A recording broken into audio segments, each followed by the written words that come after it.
سعید غنی جیسے لوگوں نے اور مرتضیٰ صاحب جیسے لوگوں نے اس جو پروجیکٹ بلاول کا جہاز ہے اس کو تو ٹیک آف کرتے ہی کریش کر دیا ہے، داغ لگا دیا ہے۔ یہ کالر پورے پاکستان نہیں پوری دنیا میں تمہارا داغ دور کرے گی۔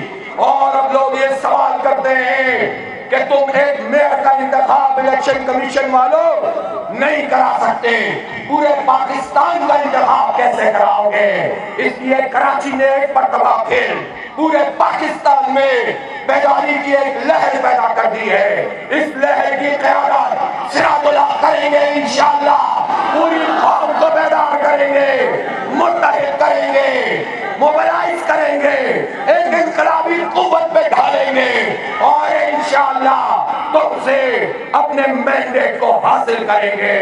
انشاءاللہ ہم ہائی کورٹ میں ہی ہیں، سپریم کورٹ میں بھی ہے۔